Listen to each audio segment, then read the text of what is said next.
The next part of our face that we want to focus on then is our eyes. So we're going to go into a little bit more detail with how to draw your eyes. What I've done here to get ready is I've erased the lines that I no longer need. So I erased the horizontal line that ran originally through the middle of my eyes, and then the vertical line, I erased most of it that I did not need anymore. So now I'm going to focus on adding more detail to my eyes. Once I've got that outline shape, I'm going to look inward.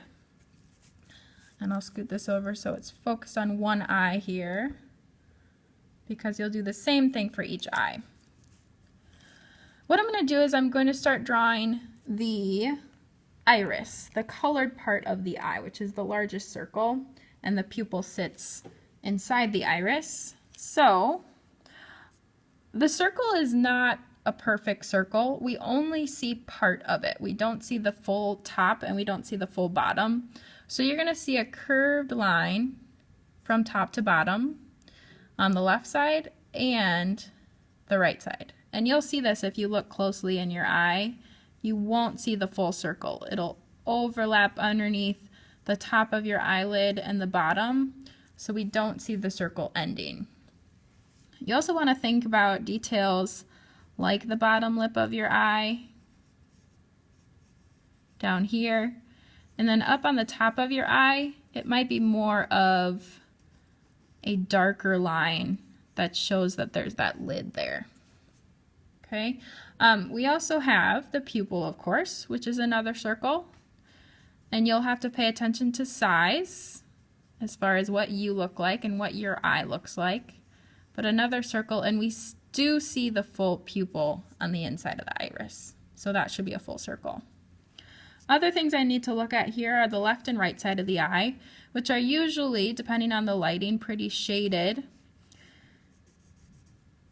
The side that's closest to your nose, you also have a small kind of rounded triangular shape here in the middle of your eye. And then over here, I might just do some shading. If I'm looking in the mirror and I'm noticing where it gets darker and where it gets lighter, probably occurring in those corners. For now, I'm just simply mapping it out. Something else I need to think about is a line that shows the depth of my eyelid here above my eye. Now this curve that I'm going to draw above the top of my eye is going to match this curve here. So I'm going to draw that on top, like so. Now, of course, I need to go back and I need to create more detail in the iris and in the pupil.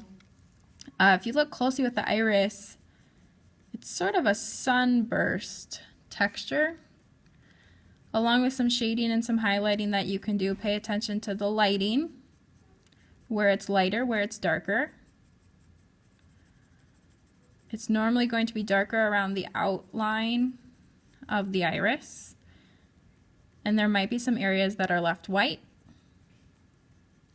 And there might be some areas that are lightly shaded, depending on the color of your eye.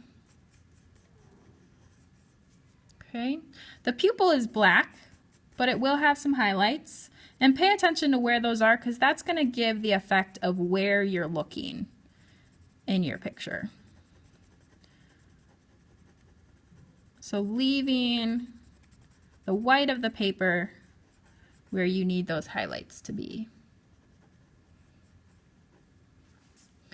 And there's a little bit more detailed of an eye. Now I cannot forget my eyelashes and my eyebrows. Now you will not be able to see every single lash, but you will be able to see many of them. And depending if you have dark eyelashes or light eyelashes, you'll need to pay attention to that detail and add those in as well. Very lightly, very wispy eyelashes. And if you see some on the bottom, you can add those as well.